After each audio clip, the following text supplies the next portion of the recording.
जय श्री ओम नमः सिद्धेभ्यः। जय श्री ओम नमः सिद्धेभ्यः। जय श्री ओम नमः सिद्धेभ्यः। नमो हरिहन्तारं नमो शिवायं नमो हरिहरायं नमो वज्रायं नमो सर्वसाहुणं। प्रज्वलित जो वैराग्य पवन से कर में धन को भस्म करे, जिनकी ध्यान अग्नि से नभ में फैले हैं स्फुलिंग रे, वह मध्याह्न दिवाकर जिनके ऊपर सदा सुशोभित है, कायोत्सर्ग रूप मुद्रा जो विशाल तनधारी है, अष्टकर्म के परम विजेता उत्तम पुरुषों के स्वामी, नाभि पुत्र जिनपति महात्मा जयवंतो अंतर्यामी, नाभि पुत्र जिनपति महात्मा जयवंतो अंतर्यामी। उत्तम आकिंचन धर्म का दिन वास्तव में उत्तम आकिंचन धर्म और ब्रह्मचर्य धर्म ये वास्तव में एक सिक्के के दो पहलू हैं। प्रायः आकिंचन का अगर हम शब्द अर्थ समझें तो आ प्लस किंचित प्लस अन्य, तीनों को मिला के बनता है आकिंचन। आ अर्थात नहीं है, किंच मतलब किंचित भी, और अन्य अर्थात अन्य सभी पर पदार्थ। तो अन्य सभी पर पदार्थ मेरे नहीं है, ये आकिंचन है। तो बोले फिर ब्रह्मचर्य क्या है कि भाई मैं मेरा हूँ, ये ब्रह्मचर्य है।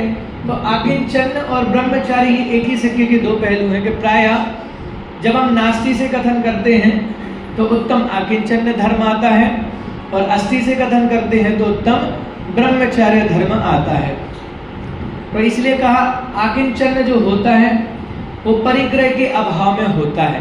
परिग्रह का मतलब होता है परि अर्थात चारों ओर से, समन्ता चारों ओर से, जहां जहां से भी, और ग्रह अर्थात ग्रहण करना, मतलब चारों ओर से पदार्थों को ग्रहण करना, मोह राग द्वेष आदि भावों को ग्रहण करना, वो परिग्रह है। तो अब इसके अभाव में ये धर्म प्रकट होता है। तो इसका मतलब क्या होगा?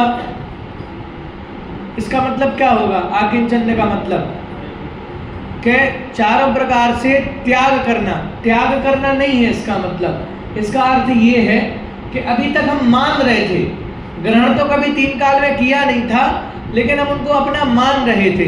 इसलिए आकिंचन धर्म बता रहा है कि भैया तुम्हारा इस संसार में कोई भी नहीं है। बोलो पूजन की लाइन में पढ़ते ना हम, जग में जिसको निज कहता मैं, वह छोड़ मुझे चल देता है, मैं आकुल व्याकुल हो लेता, व्याकुल का फल व्याकुलता है। वही बात यहाँ आचार्य देव आकिंचन धर्म में समझा रहे हैं कि वास्तव में कोई पदार्थ तुम्हारा होता ही नहीं है, बस हम उसमें अहम बुद्धि स्थापित कर लेते हैं, एकत्व बुद्धि कर लेते हैं, ममत्व बुद्धि कर लेते हैं। इसलिए वो हमें हमारे जैसा लगता है, हमें प्रतिभाषित होता है कि ये हमारा है, लेकिन वास्तव में विचार किया जाए तो हमने किसी भी पदार्थ को ग्रहण नहीं किया गया है। तो परिग्रह की चर्चा आती, तो जब तक बाहर से कोई चर्चा नहीं होवे तो हमें धर्म समझ में नहीं आता है कि आत्मा को शुद्ध करना, आत्मा को, तो सभी 10 धर्मों में आ गया कि आत्मा को जानो, आत्मा को शुद्ध करो, लेकिन बाहर से क्या करें? तो बाहर से ध्यान राय जी ने क्या लिखा है? परिग्रह 24 भेद त्याग करे मुनिराज जी, तृष्णा भाव छेद घटती जान घटाइए, हो तम जन व्रत दारो परिग्रह चिंता दुख ही मानो फांस तनक सी तन में साले चार लंगोटी की दुख भाले भाले न समता सुख कभी नर बिना मुनि मुद्रा धरे धनी नगन पर तन नगन ठाड़े सुर असुर पायनी परे घर माई तिसना जो घटावे रुचि नहीं संसार सो बहुत बुरा भला कहिए दीन पर उपकार सो। इसमें यह बताया कि अगर आपको मोक्ष प्राप्त करना है, मुक्ति प्राप्त करना है, तो बिना मुनि अवस्था धारण किए हुए मोक्ष नहीं होगा। मुनि अवस्था धारण करना मतलब कि बाहर में हमने जिन परिग्रहों को, जिन संयोगों को इकट्ठा करके रखा है, उसको क्या करना पड़ेगा? दूर करना पड़ेगा। और इसमें लिखा है चाह लंगोटी की दुख भाले, कि अगर एक लंगोटी की भी चाह रह जाती है तो वो क्या करती है कि दुख देने वाली है। और उदाहरण दिया कि फांस तनक सी तन में साले, कि जैसे कोई काम कर रहे होगे और वो लकड़ी की फांस, थोड़ी सी फांस चली जाए, फांस लगी हो नहीं लगी हो नहीं कह सकते, लेकिन जब हम आम का अचार खाते हैं तो आम का अचार खाते खाते हमारे दांत में वो आम का जो छुरा होता है वो फंस जाता है, तो जब तक वो नहीं निकले तो पूरे शरीर में दिक्कत होती रहती है। फंसा यहाँ है, कोई तकलीफ नहीं हो रही है, लेकिन जब तक वो नहीं निकलता है तो हमारा पूरा ध्यान जब प्रवचन में बैठेंगे ऐसा ऐसा करते रहेंगे, तो फंसा है ना, कोई तकलीफ नहीं दे रहा है, लेकिन जब तक वो नहीं निकल जाएगा तब तक वो तकलीफ देखेंगे, रूमाल से कर लेंगे, बाहर चले गुल्ला करेंगे, मतलब निकाल के मानेंगे। तो वही बात आचार्य देव कह रहे हैं कि जब इतनी छोटी सी चीज आपको परेशान कर सकती है, उसी प्रकार से परिग्रह की छोटी सी चाह भी आपका मोक्ष मार्ग रोक देती है। और जो चाह लंगोटी की दुख भाले, ये कहानी है। कहानी इस प्रकार से थी कि एक साधु थे और वे नग्न थे, उनके पास कुछ भी नहीं था। तो लोगों ने कहा महाराज एक काम करो, आप ऐसे नग्न रहते हो अच्छा नहीं लगता है, हम इतने बड़े धर्म वाले और आपके पास कपड़े नहीं है, एक काम करो एक लंगोट रख लो। तो महाराज ने कहा ठीक है हम एक लंगोट रख लेते हैं। अब एक दिन पहनी तो नहीं थी, दूसरे दिन पहनी थोड़ी और गंदी हो गई, तीसरे दिन वही पहनी और गंदी हो गई। तो बोले भैया एक से काम नहीं चलेगा, दो लेके आ जाओ। क्यों? बोले एक पहनेंगे तो जो गंदी हो जाएगी धो के डाल देंगे, दूसरी पहनेंगे। तो बोले अब उनने जो एक पहनी थी दूसरी नई आ गई, पुरानी वाली धो के डाली। अब पुरानी वाली धो के डाली तो चूहा आके कतर गया। तो बोले अब ये फिर समस्या होगी, आप क्या करो कि अब चूहा है, चूहे को भगाना है तो क्या करो? बोले बिल्ली पाल लो। क्या कर लो? बिल्ली पाल लो, तो उससे क्या होगा? चूहे नहीं आएंगे। तो बोले अब एक दिन बिल्ली लेके आ गए, अब बिल्ली पाल ली, एक दिन तो उसने चूहों को भगा दिया, दूसरे 3-4 दिन तक उसने चूहों के साथ डिनर लंच जो भी करना था किया। अब चूहे खत्म हो गए, बिल्ली भूखी, अब बिल्ली को तो दूध चाहिए। तो बोले वो काहे का, मतलब म्याऊं म्याऊं करने लगी, रात में रोने लगी। तो साधु को फिर समस्या हो गई कि भैया अब बिल्ली हो गई है, बिल्ली भूखी है तो उसको कुछ देना पड़ेगा। तो बोले दूध देना, एक काम करो गाय रख लो। तो बोले गाय रख ली। अब साधु थे, बोले हम दूध लगाएं, गाय को दूध चाहिए तो क्या करना पड़ेगा?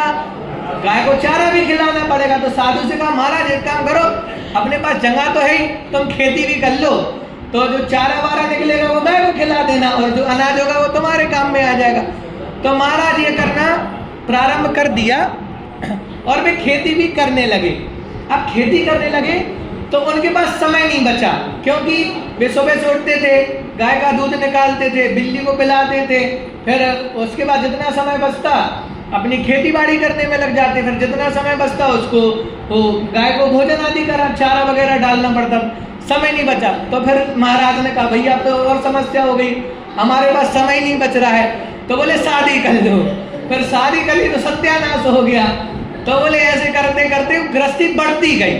तो अंत में महाराज ने बोला हम बिना लंगोट के ही ठीक थे, हमें लंगोट धारण नहीं करना है। तो इतनी सी कहानी है कि चाह लंगोटी की दुख भाले। कि बढ़िया शांति से जीवन चल रहा था, लेकिन एक लंगोट धारण करी और एक लंगोट के चक्कर में पूरा संसार खड़ा हो गया। इसलिए यहाँ कह रहे हैं कि अगर आपको मोक्ष मार्ग में जाना है या मोक्ष प्राप्त करना है तो 1 इंच मात्र भी, रत्ती मात्र भी परिग्रह रहेगा तो वो आपका मोक्ष मार्ग प्रारंभ नहीं होने देगा या मोक्ष में बढ़ने नहीं देगा। इसलिए संपूर्ण परिग्रह का त्याग करना चाहिए। अब हम चलते हैं मंगत राय जी के पास। मंगत राय जी ने फिर उस पर नया विचार प्रस्तुत किया है, पढ़ते हैं हम। चपला सम चपल निहार, लक्ष्मी संसार है उल्टा नार, नहीं कहीं जमती सुकुल भरतार, नीच सो रमती है छाया माया एक, पकड़ कर टेक जो गए अनेक, छाँव सम ढलती पर यह न किसी के साथ पेड़ पर चलती, इसने जो लोग विसारे वह जग में रमते सारे, जो इससे हुए किनारे तज भव ब्रह्म मुक्ति सिधारे, जीरण तृण सम तन मान, छोड़ तत्काल आस जगटाल, चले गए वन को आकिंचन, धर्म संभाल शुद्ध कर मन को, मुनि छोड़ जगत का वास, त्याग सब आस, गए संन्यास मोक्ष अधिकारी, 10 लक्षण धर्म विचार जीव संसारी। तो बोले ये जितना भी परिग्रह होता है, जितना भी संयोग है, उसका मूल कारण है धन। इसलिए ध्यानत राय जी ने भी लास्ट में कहा ना, बहु धन बुरा हूं भला कहिए, लीन पर उपकार सो, कि इसलिए हर जगह धन की ही निंदा की गई है। तो यहाँ भी धन को बताया है चपला सम चपल निहार। अब ये चपला क्या होता है? बिजली का दूसरा नाम है चपला, कि वो क्षण भर में चमकती है और गायब हो जाती है। बोले वैसे ही ये जो तुम्हारा धन है, संपत्ति है, वो कैसी है? चपला सम चपल निहार, कि बिजली की जैसी चंचलता उसके पास है, लक्ष्मी के पास, के अभी यहाँ है, एक क्षण में किसी दूसरे के पास पहुंच जाए, इसका कोई भरोसा नहीं है। और लक्ष्मी संसार, कि ये जो धन है, ये जो लक्ष्मी है इस संसार में कैसी है कुलटा नार, कि नारी है। और कैसी नारी है? कि कुलटा नारी के समान है, पर जिसका चरित्र अच्छा नहीं है ऐसी नारी के समान है। तो जिसका चरित्र अच्छा नहीं है ऐसी नारी क्या करती है? तो बोले नहीं कहीं जमती, कि जो चरित्रवान स्त्री ना हो गए तो वो एक जगह नहीं ठहरती। क्या करती है? यह छोड़ सुकुल भरतार, नीच सो रमती, कि ये जो उत्तम कुल में जिस धर्म के साथ पति से विवाह की गई है, तो वैसे पति के साथ नहीं रहती और कहाँ चली जाती है? कि नीच कुल में चली जाती है, नीच पुरुष के पास चली जाती है। ठीक वैसे ही लक्ष्मी है, कि अगर आप उत्तम कुल वाले हैं और आपके पास लक्ष्मी है तो क्या होगा? कि वो लक्ष्मी आपके पास ज्यादा देर नहीं टिकेगी और अन्य नीच पुरुषों के पास पहुंच जाएगी। और आपने लोक में देखा भी होगा, प्रश्न भी होता है कई बार लोगों को, पंडित जी हम तो इतना धर्म कर रहे हैं, इतनी मेहनत कर रहे हैं, फिर भी हमारे पास पैसा नहीं आ रहा है, और सामने वाला व्यक्ति पाप कर रहा है, अभक्ष का भक्षण करता है, अन्याय करता है, और उसके पास पैसा बढ़ते ही जा रहा है, बढ़ते ही जा रहा है। तो क्या कारण है? उसका यही कारण है कि लक्ष्मी का ऐसा स्वभाव है कि वो लक्ष्मी उत्तम पुरुषों के पास, श्रेष्ठ पुरुषों के पास नहीं ठहरती है, नीच पुरुषों के पास चली जाती है। और क्या कहा है? छाया माया एक, पकड़ कर टेक जो गए अनेक, छाँव सम ढलती पर यह न किसी के साथ पैण भर चलती। क्या भाई जैसी छाया है वैसी माया है। माया अर्थात लक्ष्मी या धन। तो छाया कैसी होती है? कि जब तक प्रकाश रहता है ना तब तक तो छाया होती है, लेकिन प्रकाश खत्म हो जाता है तो छाया भी छोड़ के चली जाती। वैसे ये लक्ष्मी है, लक्ष्मी भी छोड़ के चली जाती। और क्या कह रहे हैं, पकड़ कर टेक जो गए अनेक, और जो क्या कर रहे हैं कि लक्ष्मी को पकड़े रहे हैं, और पकड़ कर क्या हुआ है कि चले गए हैं। अर्थात धन धन धन धन लक्ष्मी में ही लगे रहे, पैसा रुपया पैसा जोड़ने में लगे गए और चले गए, मतलब संसार पूरा हो गया उनका। छाँव सम ढलती पर यह न किसी के साथ पेड़ भर चलती, कि जैसे सांझ होती है तो सांझ क्या हो जाती है, धीरे धीरे धीरे धीरे अंधेरा होना शुरू होता है, और एक समय ऐसा आता है कि सांझ पूरी हो जाती। बोले वैसे ये लक्ष्मी भी क्या करती है, धीरे धीरे धीरे खिसकना शुरू करती है, और एक समय ऐसा आता है कि लक्ष्मी पूरी चली जाती है। और क्या कह रहे हैं, पर यह ना किसी के साथ पेड़ भर चलती। पेड़ मतलब घर की दहलीज तक, मतलब लक्ष्मी का ऐसा स्वरूप है कि चाहे कोई भी आ जाए, ये किसी की भी आज तक सगी नहीं हुई, किसी को भी काम में नहीं आती, मतलब आपके साथ घर की दहली तक भी वो नहीं जाएगी। आगे बहुत अच्छी बात, इसने जो लोग बिसारे वह जग में भ्रमते सारे। बिसारे मतलब कि भाई जिसने भी, जिसके अंदर भी पैसों का नशा आ गया है तो वो क्या करता है कि वो भूल जाता है। लोग में हम भी कहते हैं ना, भैया उसको तो पैसे का बहुत नशा है, उसको तो पैसे की बहुत खुमारी चढ़ रही है, तो कह रहे जिसने भी मतलब जिसके पास भी धन आया है वो क्या कर देता है, धन उसको मद वाला बना देता है, धन उसको बिसार देता है, धन उसको नशा चढ़ा देता है। तो वह जग में भ्रमते सारे, कि जिन जिन ने भी लक्ष्मी के पीछे अपना जीवन लगाया है, बर्बाद किया है, वे सभी इस संसार में ही भ्रमते रहते हैं। तो क्या करें, जो इससे हुए किनारे तज भव ब्रह्म मुक्ति सिधारे। और इसने क्या कर लिया है कि इसको छोड़ दिया है।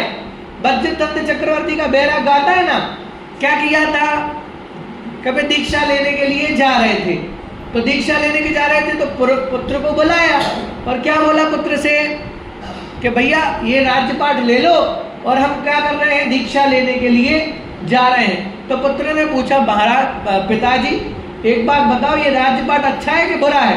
बोले नहीं नहीं बेटा, इसमें सुख नहीं है। तो बोले आप कैसे पिताजी हो, बुरी चीज हमें दे के जा रहे हो, हमें भी राजपाट नहीं चाहिए। दूसरे बेटे को बुलाया, बोले बेटा ये राजपाट लो, हम दोनों जंगल जा रहे हैं। दूसरे बेटे ने बोले ये अच्छा है कि बुरा है।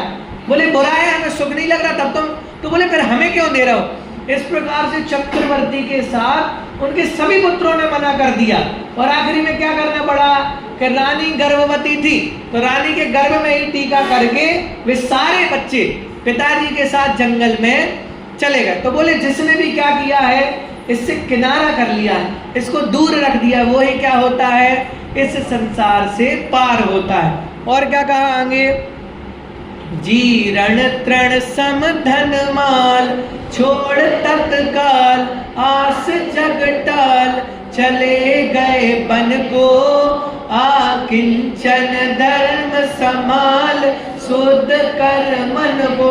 के जीर्ण तृण सम धनमाल, के बहुत सारे धन वाले हो गए, बहुत सारे धनपति हो गए, लेकिन उन्होंने क्या समझा कि तिनके के समान, जैसे घास का तिनका होता है उस तिनके की कोई वैल्यू नहीं होती है, इसीलिए वे सारे धनपति जितने भी ज्ञानी हुए उन्होंने तिनके के समान लक्ष्मी को छोड़ दिया। हमने पढ़ा ना, चक्रवर्ती की संपदा इंद्र सरी के भोग काक बीट सम गिनत है सम्यक दृष्टि लोग। बोले कौए के बीट के समान, तो बोले यहाँ भी वही बता रहे कि तिनके के समान क्या किया है, छोड़ तत्काल, कि जैसे ही हाथ में आई और तुरंत क्या किया, तत्काल तुरंत ही लक्ष्मी को छोड़ दिया, क्योंकि लक्ष्मी का ऐसा मद है कि वो बुढ़ापे तक नहीं जाता। कादंबरी एक कथा वो है, किताब है बाणभट्ट के द्वारा रचित संस्कृत में, उसमें एक राजा है, उसके मंत्री है सुकनास। तो सुकनास उपदेश देते हैं, जब वो चंद्रापीड़ मतलब राजा का पुत्र राजा बनने वाला होता है उसके पहले, तो वहां पे महाकवि बाणभट्ट ने सुकनास के माध्यम से बताया कि ये जो लक्ष्मी का मद है ना, बोले लक्ष्मी का मद अति दारुण है, मतलब बुढ़ापा आ जाता है, शक्ति चली जाती है, लेकिन ये धन का मद नहीं जाता है। और वहां धन का स्वरूप पता है कि जो धन है वो उत्तम पुरुषों के पास नहीं रहता, नीच पुरुषों के पास ही रहता है। जो धर्माचरण करने वाला हो तो उसको तो अछूत के जैसी समझती है। किसको? कि जो धर्मात्मा पुरुष होवे ना तो उसको लक्ष्मी क्या समझती है?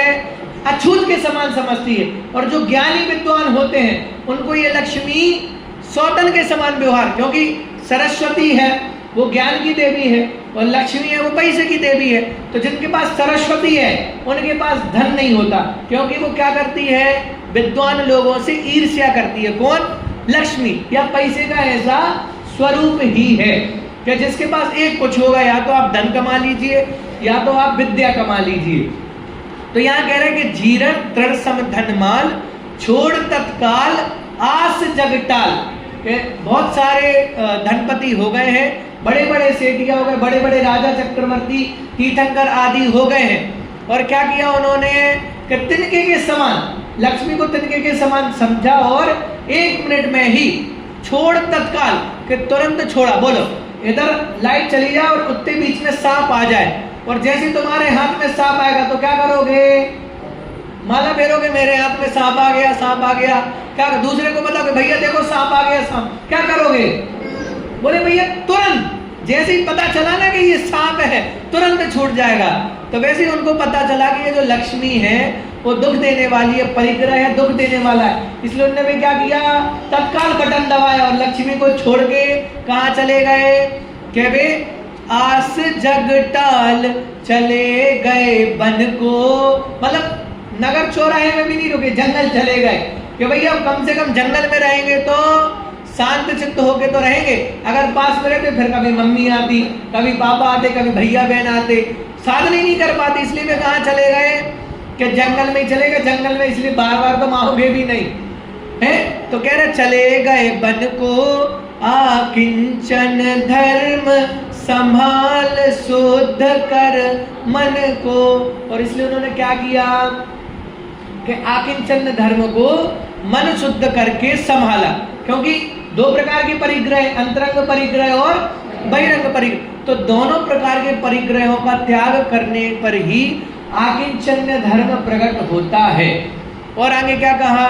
मुनि छोड़ जगत का बास, त्याग सब आस, गहे संन्यास मोक्ष अधिकारी, 10 लक्षण धर्म विचार जीव संसारी। इसलिए मुनिराज ने क्या किया है? यद्यपि जगत में रह तो रहे हैं, लेकिन जगत के लोगों का संबंध, जगत के लोगों के साथ सहवास उन्होंने त्याग दिया है।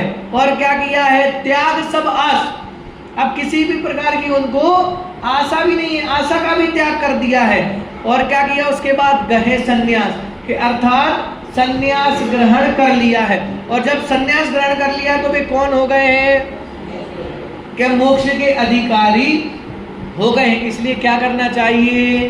10 लक्षण धर्म विचार जीव संसार। भैया इसलिए ऐसे 10 लक्षण धर्म को विचारो। और ध्यानंद राय जी ने भी क्या कहा है? तृष्णा भाव छेद घटती जान घटाइए। मतलब ये जो तुम्हें तृष्णा का भाव है, जोड़ने का भाव लगा है, क्या करो कि अब उसको छोड़ो। कई व्यक्ति ऐसे होते हैं कि मौत भी आ जाती है और मृत्यु आने तक भी उनसे 1 पैसा नहीं छूटता। बात ख्याल में, बहुत विचित्र लोग हैं, आपको बहुत सारे लोग मिल जाएंगे।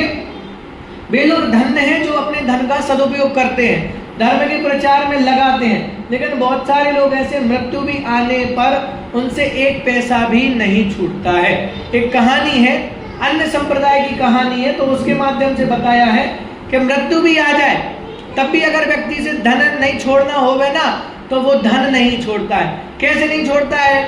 कि एक व्यक्ति था, उसका नाम था दानचंद। क्या नाम था? दानचंद। लेकिन उसने अपने जीवन में 1 पैसा का भी दान नहीं दिया था। तो अन्य संप्रदाय में ऐसी मान्यता है कि आपको गंगा स्नान करना पड़ता है, और गंगा स्नान करने के बाद जो ब्राह्मण वगैरह वहां पे होते हैं उनको आप दान दो, तो उससे क्या होता है? आपके सारे पाप धुल जाते हैं। तो वो कंजूस था और गंगा जी के पास में ही रहता था। गंगा जी उसके घर से 12 किलोमीटर दूर थी। तो पूरा जीवन निकल गया। पत्नी खूब कहती थी कि जाओ गंगा जी में स्नान करके आओ, स्नान करके आओ। क्यों? क्योंकि जब तक स्नान नहीं करोगे तब तक पाप नहीं धुलेंगे। और स्नान करने के बाद क्या करना पड़ता है? दान भी करना पड़ता है। तो वो दान के लोभ से जीवन भर उसने स्नान नहीं किया गंगा जी में। अब बूढ़ा हो गया, पत्नी ने समझाया देखो पूरी जीवन चला गया है, एक काम कर अब तो स्नान करके आओ, गंगा जी भी पास में है, स्नान करके आओ। तो बहुत समझाया पत्नी ने, तो उसका मन भी बना के चलो एक काम करते हैं, स्नान करके आ जाते हैं। अब 12 किलोमीटर दूर थी, कंजूस था, अभी ऑटो से जाते तो पैसा खर्च हो जाते, तो उसने पैदल ही चलना शुरू किया। 12 किलोमीटर पैदल चल के गया। और वहाँ घाट बने रहते हैं, तो जहाँ जहाँ घाट बने रहते हैं वहाँ वहाँ उनके साधु ब्राह्मण वगैरह बैठे रहते हैं कि तुम आओ स्नान करो और हमें दान दक्षिणा दे के जाओ। तो उसने सोचा बाकी सब घाट पे तो साधु हैं, अपन मुर्दा घाट पे चलते हैं। कहाँ चलते हैं? क्योंकि वहाँ पे सामान्य लोग रहते नहीं है, साधु लोग रहते हैं, तो वो खाली मिलेगा। तो हम क्या करेंगे, फटाफट स्नान कर लेंगे और बिना दान दिए क्या करना पड़ेगा, हमें वापस आना पड़ेगा। ऊपर से भगवान देख रहे थे, बोले इतना गजब भक्त है कि इधर चला गया, मतलब एक पैसा नहीं देना था दान, तो यहाँ चला गया। तो उसने क्या किया, फटाफट से लंगोट लपेटी, कपड़े उतारे और गंगा जी में डुबकी लगाया। जैसे ही डुबकी लगाया और बाहर निकला, वहां भगवान ब्राह्मण बने बैठे थे। बोले भाई साहब नमस्कार हो, आप आ गए। बोले तुम कहाँ यहाँ से? बोले हम तो यहीं रहते हैं। बोले कोई तुम जैसा एक आध दानी पुरुष आ जाता है, एक आध साल की व्यवस्था कर जाता है, हम तो मस्त रहते हैं और कहीं नहीं जाते। बोले जहाँ भीड़ रहती ना हम वहां नहीं जाते, ऐसी जगह। और आप जैसे महान दानी आ जाते हैं, हमारे साल भर की व्यवस्था हो जाती है। तो वो सेठ बोला, बोले हम तो एक पैसा दान नहीं देंगे। बोले नहीं आपको दे, चलो 6 महीने की कर दो। बोला हम 1 महीने की भी नहीं करेंगे। बोले अच्छा एक काम करो, 1 दिन की वो कर दो, व्यवस्था कर दो, हमारे दान दक्षिणा दे दो, भोजन की व्यवस्था हो जाएगी। तो बोला हम 1 दिन की भी नहीं करेंगे। बोले अच्छा ठीक है, तुम बताओ तुम कितना दान दोगे? बोले जब तक नहीं दोगे ना तो मैं रास्ता नहीं छोड़ूंगा। तो वो कंजूस था, अब पैसा छूट नहीं रहा था, तो बोला हम उधार करेंगे, मतलब आज तो देंगे नहीं, उधार करेंगे। बोले ठीक है, ये भी तैयार, उधार कर लो। कितना उधार करोगे? बोले 1 रुपया हम उधार, 1 पैसा आपको देना, वो उधार कर लो, मतलब आज तो नहीं दे रहे हैं, बाद में देंगे। तो भगवान ने बोला चलो ठीक है, 1 पैसा उधार तुम्हारा, दान में तुम अपने घर जा सकते हो। अब वो कंजूस था, फिर वापस पैदल चल के आया। सुबह निकला था, पैदल चल के गया, पैदल चल के आया, शाम हो गई, थक गया तो आके लेट गया। जैसे ही लेटा था वे साधु जी आ गए गेट पे, बोले भिक्षाम देहि। पत्नी आई, बोले देखे तो कौन है? बोले साधु है। देखा साधु है, अंदर आके पति से पूछा क्यों, तुम किसी को कुछ देने के लिए कह के आए थे? बोले हाँ एक साधु मिले थे, 1 पैसा देने का कह के आए थे। बोले वे आ गए, उनको दो। तो बोले एक काम करो, साधु से जाके कह दो हम बीमार हैं, 2-4 दिन बाद आना। तो वो पत्नी आई और साधु से कहती है पति दिन भर थक गए हैं, बीमार हैं, अभी 2-4 दिन बाद आना। तो साधु ने बोला, बोले अरे हमारे यजमान, यजमान मतलब जो दान दक्षिणा दे, बोले हमारे यजमान बीमार है और हम चले जाए, ऐसा नहीं हो सकता, हम यहीं रहेंगे, तुम हमारे भोजन पानी की व्यवस्था कर दो, हम बढ़िया भगवान की भक्ति करेंगे, उनके लिए प्रार्थना करेंगे। पत्नी फिर पति के पास आई, बोली अब तो वे जा ही नहीं रही हैं, बैठ गए हैं। बोले भोजन पानी की व्यवस्था करो। तो पति क्या करता था, योग करता था, उसको प्राणायाम का अभ्यास था। तो उसने बोला कह दो मर गए, क्योंकि उसको सांस रोकने की आदत थी। तो बोले वो आई और साधु से कहती है वे तो मर गए। तो बोले हमारे यजमान, बोले वो मर गए आप तो जाओ।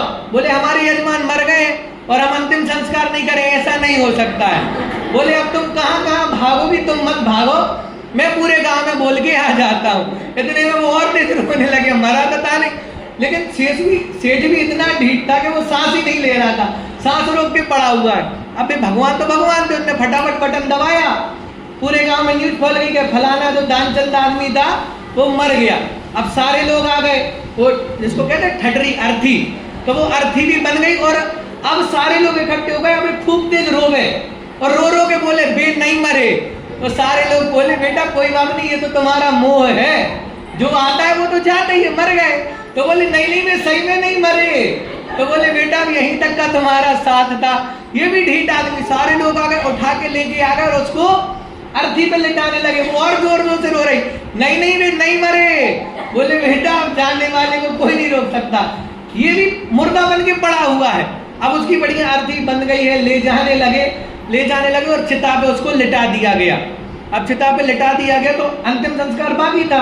तो जो भगवान के वेश में, साधु के वेश में भगवान थे, वो बोले ये हमारा यजमान है, हम इनके कान में कुछ मंत्र बोलना चाहते हैं। तो मंत्र बोलना, भगवान को पता था कि ये मरा नहीं है, तो चुपके से गया और कहा भैया हम भगवान हैं, स्वर्ग से आए हैं, अब तुम अपनी आंखें खोलो, हम हार गए, हमें नहीं चाहिए तुमसे दान।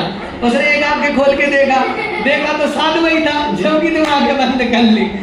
फिर भगवान बोले मैं वहां से ही आया हूँ, मुझे तुमने जो दान की घोषणा करी थी ना, एक ढेला देंगे, हमें नहीं चाहिए तुम्हारा धन, तुम्हें जो भी मांगना है मांग लो, हम तुम्हारी भक्ति से प्रसन्न हैं, क्योंकि इतना ढीठ आदमी तो हमने भी कभी पहले नहीं देखा, इसलिए हम तुमसे प्रसन्न हैं, तुम्हारा नहीं चाहिए दान, जो भी तुम्हें मांगना है तो मांग लो। तो वो भगवान से क्या कहता है, भगवान ऐसा करो जो मैंने 1 पैसा देने का किया था ना, उसको कैंसिल कर दो। भगवान भी समझ गए कि भैया ये देने वाला नहीं है। तो ऐसी कहानी हमारी है कि पूरा जीवन हम जोड़ने में लगा देते हैं, तो कई बार मृत्यु तक आ जाते हैं, और मृत्यु तक आने के बाद भी हमसे वो 1 पैसा भी नहीं छूटता है। तो इसलिए यहाँ बता रहे हैं तृष्णा भाव उच्छेद घटती जान घटाइए, कि ये जो लक्ष्मी में जब तक तुम्हारा तृष्णा परिणाम रहेगा, जोड़ने का भाव रहेगा, तब तक तुम आगे नहीं बढ़ सकते। लेकिन एक बार अगर आपने तृष्णा भाव घटा दिया, अंतरंग से उसको अपना मानना छोड़ दिया, राग द्वेष का त्याग कर दिया, तो वे निश्चित से बाहर में त्याग हो जाते हैं। और मैंने पहले कल भी बताया था कि धन की 3 ही गति है, या तो आप भोग कर लीजिए, या तो आप दान कर लीजिए, नहीं तो नाश तो होगी ही होगी, क्योंकि आपके पुण्य प्रमाण व्यवस्था रहेगी। जब तक आपका पुण्य का उदय होगा, तब तक वे सारी संपत्ति, सारे सुख, ऐश्वर्य, भोग आदि आपको मिलेंगे। लेकिन जैसे ही पुण्य का उदय खत्म होगा, वापस क्या हो जाएगा कि वे सारे विषय भोग आपके हट जाएंगे। इसलिए बता रहे हैं कि बार बार आचार्य देव, महाराज, पंडित सब बता रहे हैं कि भैया अनादि काल से परिग्रह हमने क्या करके रखा है, चारों ओर से ग्रहण करके रखा है। वास्तव में वे ग्रहण नहीं हुए, हमारे नहीं हुए, लेकिन हमने मिथ्यात्व के उदय से उनको अपना माना हुआ है। और टोडरमल जी ने इसकी बहुत अच्छी महिमा बताई है कि मोह के उदय से इस जीव का इस संसार में ऐसा कोई द्रव्य नहीं बचा, ऐसा कोई क्षेत्र नहीं बचा, ऐसा कोई काल नहीं बचा, ऐसा कोई भाव नहीं बचा, ऐसा कोई भाव नहीं बचा जो इसने अनंत बार धारण नहीं किया हो। कई बार हम कोई काम करते हैं तो इंग्लिश में एक शब्द आता है डेजावू। डेजावू का मतलब होता है कि ऐसा कोई काम जब हम कर रहे हैं ना, तो हमें ऐसा लगता है कि ये काम हमने पहले भी किया है। या जैसे हम किसी नई जगह जाते हैं तो तुरंत दिमाग में क्लिक होता है कि ऐसी जगह हम पहले भी आए हैं। तो वहां बताया कि जब भी हमें लगते हैं ना, तो इसमें कोई आश्चर्य की बात नहीं है, क्योंकि हमने ऐसे काम अनंत बार कर लिए, ऐसा कोई द्रव्य नहीं बचा कि जिससे हमारा अनंत काल का संबंध नहीं हुआ हो। बोलो गुरुदेव श्री को कितनी करुणा आती थी कि अगर कोई व्यक्ति हरी घास पे पैर रखता था तो समझाते थे, बोले भैया हरी घास पे पैर मत रखो, फिर भी समझ में नहीं आया तो कितनी करुणा। बोले ये जो घास है ना, ये घास नहीं है, इसमें तुम्हारे अनंत जन्म के माता पिता भाई बहन आदि पड़े हैं। बोलो, तो ये बार बार आचार्य देव बता रहे हैं कि भैया जो तुमने परिग्रहों को अपना मान के रखा है, वे परिग्रह वास्तव में तुम्हारे नहीं है। ऊपर सीमंदर भगवान विराजमान है। सीमंदर भगवान की स्तुति याद है किसी को? बोलो, आपको याद है? वेरी गुड, एक बार पहले ताली तो बजाई दो। और किसको याद है? किसी को याद नहीं है? भैया लिखवाना काका आप इसको, वो याद होना चाहिए। सीमंदर बड़े पंडित जी ने बहुत जबरदस्त स्तुति। बता भैया, 2 लाइनें बता शुरू की। भगवान शरण ली तेरी, बस ज्ञाता भ्रष्टा रहे परिणति मेरी। आगे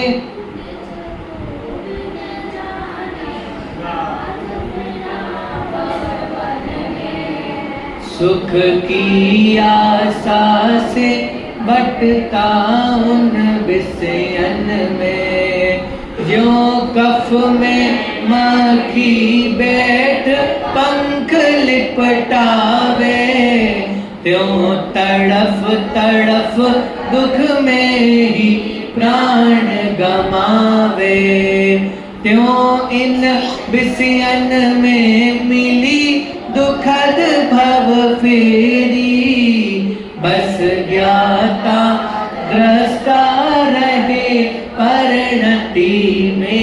ये सब उसका एक पद है, ऐसे 6 पद है, उसमें बहुत सुंदर रचना है। तो क्या कहा पहली लाइन में, निज को बिन जाने नाथ फिरा भव बन में, कि हमने अपने आप को नहीं जाना और क्या कर रहे हैं कि इस संसार रूपी जंगल में घूम रहे हैं। एक शास्त्रों में उदाहरण भी आता है, कस्तूरी का मृग जो फिर ढूंढे घास, अर्थात कि एक मृग होता है और मृग की नाभि में ही कस्तूरी होता है, लेकिन उसको खुशबू ऐसी आती है कि मानो बाहर से आ रही हो। वो क्या करता है, कभी इस घास में ढूंढता है, इस घास में ढूंढता है, दौड़ते दौड़ते थक जाता है। तो वैसे हमने अपने आप को नहीं जाना और क्या कर रहा था कि इस संसार के जंगल में घूम रहा था, और क्या किया, सुख की आशा से झपटा उन विषयन में। और मुझे क्या लगा कि मेरे सामने विषय दिखे ना, तो मैंने क्या किया, विषयों पे झपट्टा मारा। कि क्यों मारा, कि ये विषय का सेवन करूंगा और मुझे सुख प्राप्त हो जाएगा। लेकिन बड़े पंडित जी ने फिर उदाहरण दिया। क्या उदाहरण दिया, ज्यों कफ में मक्खी बैठ पंख लिपटावे, तब तड़प तड़प दुख में ही प्राण गमाव। कि वो कफ में मक्खी बैठ जाए और एक बार बैठ गई तो वो चिपक गई, अब जितनी बार भी वो पंख फड़फड़ाएगी क्या होगा, उतनी बार वो और फंसती जाएगी और क्या होगा, अपने प्राण गवा देगी। ऐसे ही मैंने सोचा, क्या किया कि मैं इन विषयों को ग्रहण करूंगा और मुझे सुख की प्राप्ति होगी। और एक बार मैंने जैसे ही विषयों को ग्रहण किया, अब मैं क्या करने लगा, मक्खी के जैसे पंख फड़फड़ाने लगा। तो क्या हुआ, तब तड़फ तड़फ दुख में ही प्राण गमावे। क्या करती है कि तड़पती रहती है, छूटती नहीं है और दुख में ही प्राण गवावे। और आगे क्या लिखा, त्यों इन बिसियन में मिली दुखद भव फेरी, बस ज्ञाता रहे परिणति मेरी। इसलिए हे भगवान, मुझे भी क्या हुआ कि इन विषयों में क्या मिली, कि दुखद भव फेरी, कि मैंने ज्यों ज्यों विषयों को ग्रहण किया त्यों त्यों मुझे क्या हुआ कि दुख हुआ और दुख ही दुख भोगना पड़ा। इसलिए क्या करना पड़ेगा, सबसे पहला कारण बता दिया कि निज को बिन जाने। इसलिए क्या करना पड़ेगा कि सबसे पहले अपनी आत्मा को जानना पड़ेगा। तो सीमंदर भगवान की स्तुति और पूरी चर्चा है कि मैं चारों गतियों में भटक रहा हूँ और दुखी हो रहा हूँ और विषयों को ग्रहण कर रहा हूँ। मैं अपनी भूल भी बताई और भूल को सुधारने का उपाय भी बताया। तो क्या करें कि सबसे पहले अपने आप को जाने, क्योंकि जब तक अपने आप को नहीं जानेंगे तब तक अपने स्वरूप के अनुसार क्या नहीं करेंगे, चित्त। जैसे दादा का बहुत प्रसिद्ध उदाहरण है ना, करोड़पति रिक्शे वाला। तो वो रिक्शा चलाता है, लेकिन कब तक रिक्शा चलाता है कि जब तक उसको पता नहीं चलता कि मेरे पिताजी बैंक में 1 करोड़ रुपया जमा करके गए थे। जैसे ही उसको पता चला, क्या पता चला कि मैं तो करोड़पति हूं, फिर क्या करता है, फिर चौराहे पे खड़ा रहता है, रिक्शे का इंतजार करता है कि 4 सवारी आ जाएंगी तब लेके जाएंगे, या नरोड़ा से गांधीनगर जाने के 100 रुपए मांगेंगे, 200 रुपए मांग। फिर क्या करता है, छोड़ता नहीं है, अपने आप छूट जाता है। बोले वैसे तू हाथों पढ़, किसका वचन है बोलो, है गुरुदेव श्री का वचन है कि बेन श्री का वचन है? किसका है? बेन श्री का वचन है कि भाई तू एक बार हाथों पढ़, कि पहले हाथों बोले तो स्वीकार तो करके मैं क्या हूं। जब तक स्वीकार नहीं करेगा, आज मानो कल मानो या अनादि काल बाद मानो, मानता तो यही पड़ेगा, बापू बीजो कोई रास्ता नहीं। दूसरा सीख गया गुजराती लगभग 10 दिनों में, है ना, मतलब दूसरा कोई रास्ता नहीं। इसके लिए ताली मत बजाओ, ये तो भाषा है। हमने तो गुरुदेव श्री को सीखा है, वो सीखने में दम है, गुजराती सीखने में दम नहीं है। ख्याल में आ रही है बात? लेकिन गुरुदेव को समझते हैं तो गुजराती ख्याल में आ ही जाती है। कह रहे भैया तुम्हें हाँ तो करना पड़ेगा, स्वभाव का पहचान तो करना पड़ेगा, क्योंकि स्वभाव की जब पहचान हो जाएगी उसके अनुसार ही तुम्हारी बाकी प्रवृत्ति होगी। इसलिए उत्तम आकिंचन धर्म पे हम क्या करें कि करना कुछ नहीं है, बस अपनी आप की पहचान करना। एक छोटा सा भजन गुनगुना लेते हैं।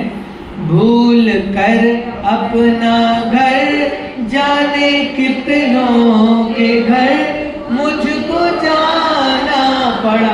बोलिए, भूल कर अपना घर कितनों के घर मुझको जाना पड़ा। ज्योति माता मेरी वही पत्नी बनी, ज्योति माता मेरी वही पत्नी बनी, और पत्नी से फिर मेरी भगनी बनी, और पत्नी से मेरी भगनी बनी। रिश्ते बनते रहे और बिगड़ते रहे, ना ठिकाना मिला। रिश्ते बनते रहे और बिगड़ते रहे, ना ठिकाना मिला।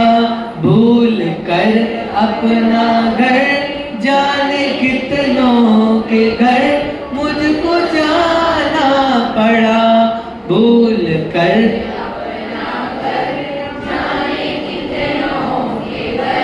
मुझको जाना पड़ा।